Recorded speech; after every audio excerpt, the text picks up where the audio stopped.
Hello there. Today I'm sharing our recent trip to Disney's Coronado Springs Resort. I know a lot of people are planning and making choices for the holidays coming up, so hopefully this helps you out. I'm going to show you guys some of the property, do a quick room tour, and talk a bit about the food, transportation, and amenities. At the end of this, I'm also going to give you a little pros and cons list based on our experience. So the lobby is beautiful, and when you go to check in, I always saw plenty of cast members ready to help. If you get to the resort a bit early and your room isn't ready yet, or if you have a gap between checking out and getting to the airport, Bell Services will hold your luggage until 11:59 p.m., which is great if you want to maybe just go enjoy your lunch without lugging around all those popcorn buckets you just couldn't live without. If you're doing a split stay and moving to another Disney resort, you can also drop your bags off at Bell Services and they'll use a little Disney magic to transfer them to your next resort. After we checked in at the lobby, we made our way over to the Cabanas area to building 8C. All right, so here we are. We are in room 8820. Door, got a little window right here. This is kind of the view. So parking lot right here, but you can't, there's a tree right here and some bushes, so it's not really in your face. Let's go on in.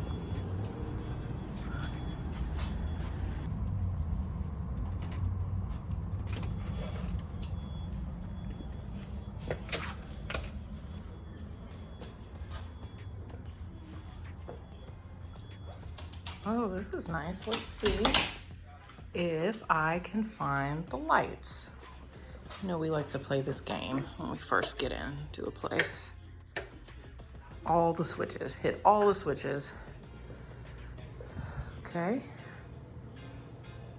There we go. This is pretty nice. All right, big comfy chair right here. We have a big window here. You can see we're on the first floor. Curtains. I actually kind of like this. This pattern's kind of cute. Okay, so we have room under the bed for suitcases. We have a phone and a light. We have two regular outlets right here and two USB outlets right there. Oh, Bible in the drawer. We've got some storage space under here. Let's see. Plenty of pillows on the bed. Let's come over here and see what we got. Ice bucket with cups. There are lids for said cups. Okay, so you have like coffee cups here and water cups. And we have a Keurig right here, and it looks like you get some different K-cups.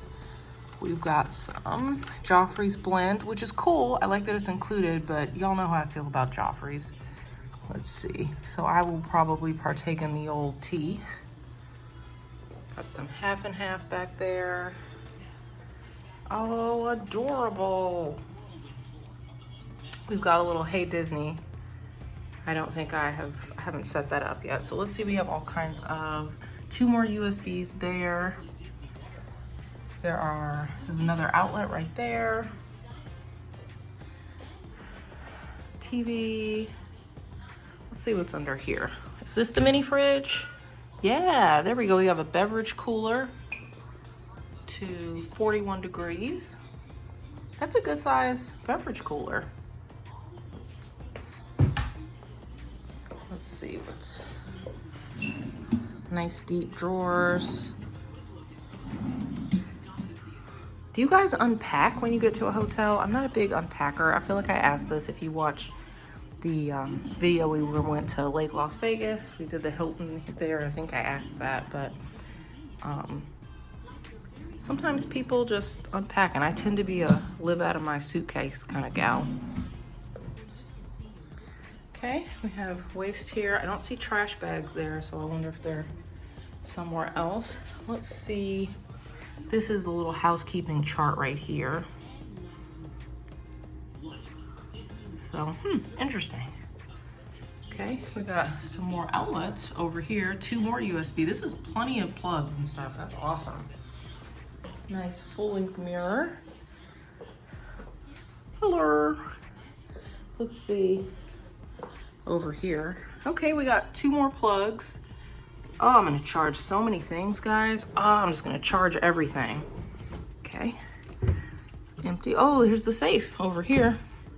So we got a safe down here, and then that drawer's empty, so you gotta borrow your neighbor's Bible. So there we go. Let's see.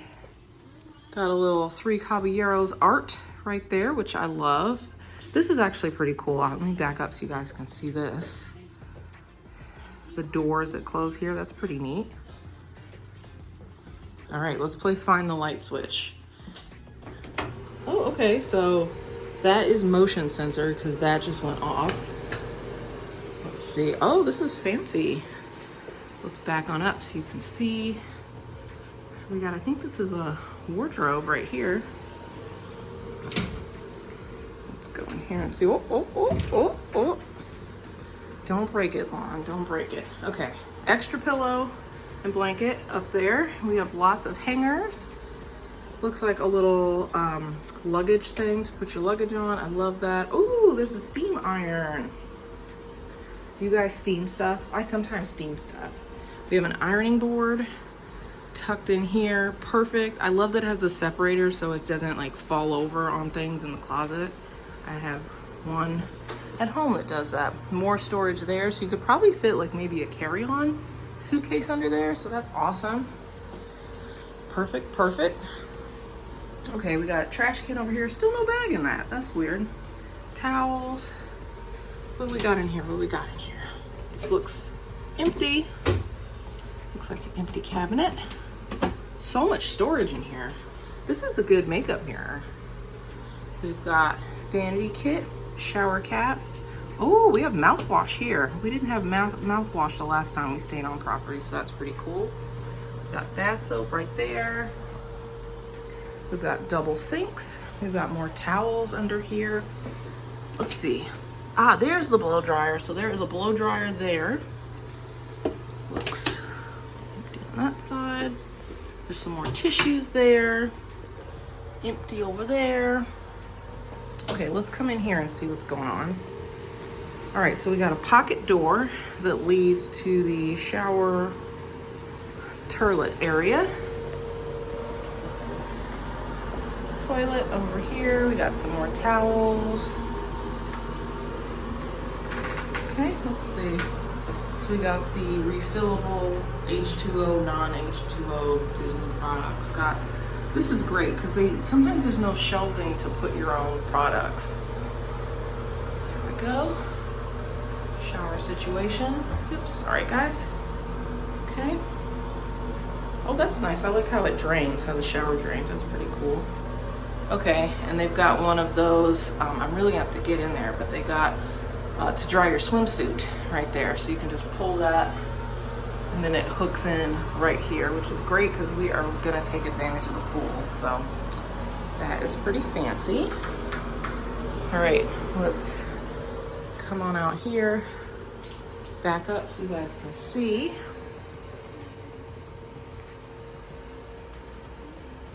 Okay, really nice. Okay. So what I don't see is like any sort of additional pullout or anything like that, but that's fine. I mean, it's just the 2 of us, but this is pretty nice. Not mad at this at all, guys. This is pretty fancy.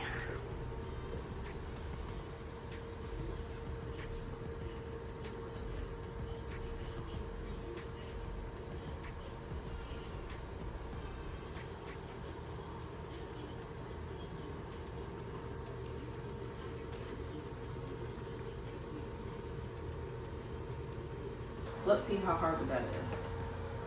My running start. It's pretty soft.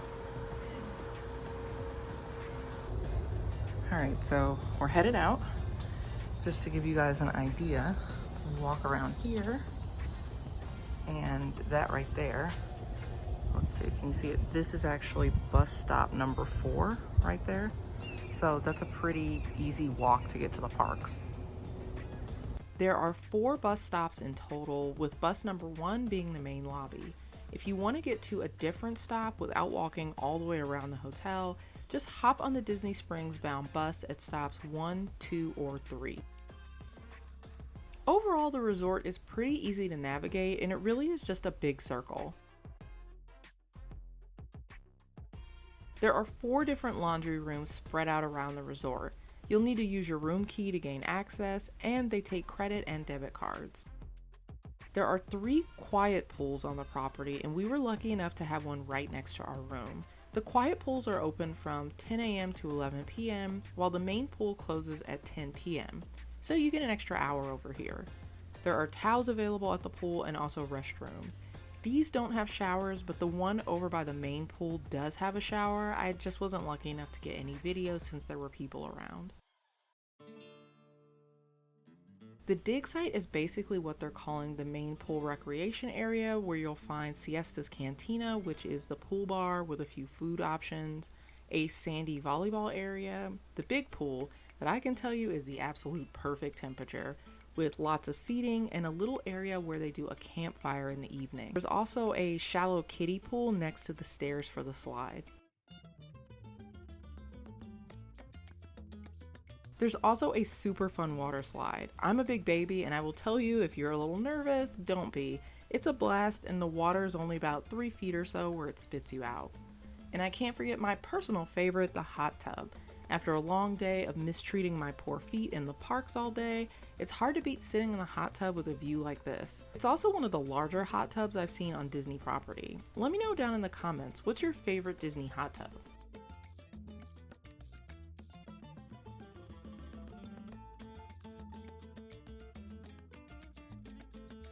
There's also a playground, a ping pong table, and an arcade that holds tournaments every day at 4 p.m. Here are some of the games to give you guys an idea what's in here.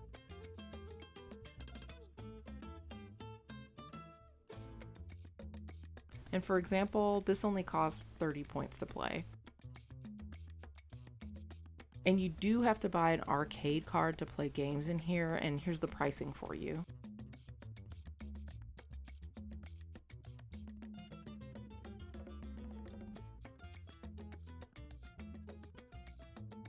So that's basically the dig site in a nutshell. There are also fishing rentals available, but I can't speak to that since we didn't do it. If it sounds like something you're into, maybe be sure to ask the front desk. Now it's time for us to drag ourselves out of the hot tub and grab some food. Unfortunately, this section's going to be a little short for reasons I'll get into later, but let's head over to the food court, El Mercado del Coronado.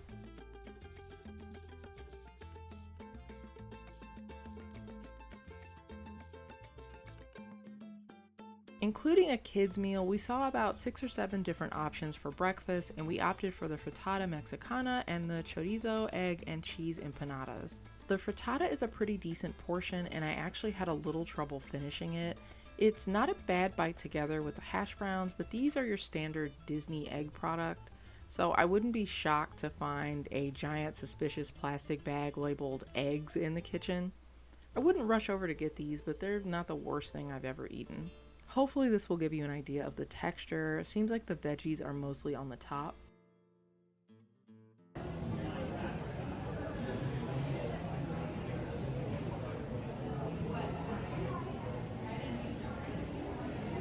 That's not bad. The empanadas were sitting under a heat lamp, 7-Eleven style, with the breakfast sandwiches, and by the time we made it to the table, they were pretty much room temperature. These were just okay. Not spicy, not a ton of flavor, but would have been better if they were made fresh. Overall, my advice for breakfast here at the food court is to either get your Mickey waffle fix or grab something at Starbucks once you get into the parks. You can also find some grab-and-go breakfast options at Cafe Rick's or the Barcelona Lounge downstairs. We tried to visit the Barcelona Lounge specifically one evening after getting back from the parks, but unfortunately we tried to place an order for food and drinks with the bartenders unsuccessfully for about 15 minutes, and we ended up just calling it a night and headed back to our room. Have you guys tried any of the drinks here? We also headed to the Dahlia Lounge upstairs, which is absolutely beautiful, but since there was a convention going on, we weren't able to get a seat or order any drinks there either. There is, however, a balcony up there you can go check out, and I bet it would be amazing to watch the fireworks.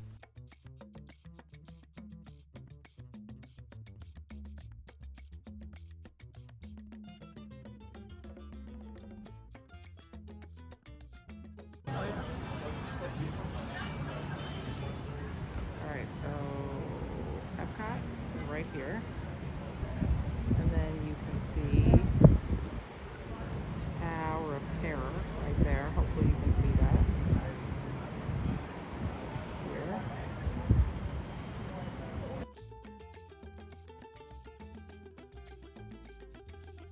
So before I leave you guys, I want to give you just a couple of pros and cons of the resort to help you out if you're planning a trip soon. And some of these I kind of wish we had known before booking. First pro, there are a lot of activities around the resort that are really great when you want to break from the park. They have character meet and greets, crafts, parties, movies, Sangria University. You can make s'mores by a campfire or Spanish mosaic art.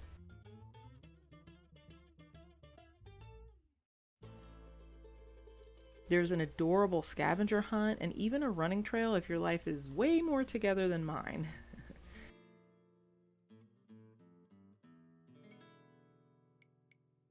First con, there is a lack of that Disney magic because this is a convention hotel, and as a result it does feel a little more corporate and less immersive. It's a nice hotel, but if you're looking for that extra dose of Mickey, this may not be for you. And on the flip side, the rooms are really clean, updated, and even though the only real Disney decor in the room was the two Caballeros poster on the wall, we loved how fresh and comfortable the room felt. In the same vein of that, because it's a convention hotel, when there is one going on, it can be really crowded. The bars and restaurants can be a bit of a wait during this time, and you may be better off just hopping a bus to Disney Springs to grab some dinner. Access to the Disney bus system is a big plus, and I'm always a fan of a super short walk to our room at the end of the night. On the flip side of that, the bus is the only resort transportation that you have access to other than calling the minivans from Lyft, so no Skyliner and no water taxis are available. So I hate to be a Debbie Downer, but this was probably one of my biggest cons, and that's the food and beverage situation compared to other resorts. Food-wise, the more affordable options were very basic, very limited, and very not fresh at all. They also seemed a little pricier. Maybe they're banking on people expensing all their meals, especially compared to a place like Riverside where we stayed at last time. Everything here lived under a heat lamp or was pre-made sitting in a fridge, and I never smelled food cooking. The Maya Grill and Rick's menus didn't really seem very exciting, and at a place like Walt Disney World where there are so many great options, they just didn't seem worth making time for. The other options like Three Bridges or Toledo come with a higher price tags and more limited hours, so that's something to think about if you want to stay at the park until closing and then try to grab something to eat when you come back. If you end up getting the refillable resort mug like we did, this resort has hours that limit when you can use them. If you get back late from the park and even just want to get water before heading back to your room, you're out of luck since it's behind a gate that they lock at 11 p.m. There's also another refill station over by the dig site pool that they turn off at 11 p.m. The water still works, but depending on your room location, it's kind of a hassle. Your only real late night option is going to be scouting out a vending machine and paying extra to wet your whistle. I kind of feel like for the money I'm paying, if I want to gorge myself on Coke Zero at 2 a.m., I should be able to, but that's just me. Back to the positives, the pool is a real stunner with a fantastic water slide and a great hot tub. I think it's a great size too. Even when there were a lot of guests, it never felt too crowded. I know it's probably a staffing issue, but I do wish they would extend the hours a little bit, especially for example at the hot tub, which at other non-Disney resorts I usually don't see attended by a lifeguard anyway. There are a few times where the hot tub was full and they would close up shop and kick everybody out at 10. And finally, we'll go out on a high note. This is a really beautiful, well-designed property. There was a little girl who walked in next to us with her family and literally gasped and said, "This place is awesome!" Out of the mouths of babes, am I right? They have soft Spanish music playing all the time, and the resort overall has a relaxing vibe that really makes you feel like you're on vacation. It can be kind of a sharp but refreshing contrast to a crowded, itinerary-filled park day. Some of our negatives might not be your negatives, and it could just be that we weren't the right customer for certain things. But this resort has a lot to offer, and there's a lot of fun vacation memories to be made here. Have you guys stayed here before? What were some of your pros and cons? What's your favorite resort on property? That's it for me today. I'll see you in the next one. Go forth, be kind, be creative.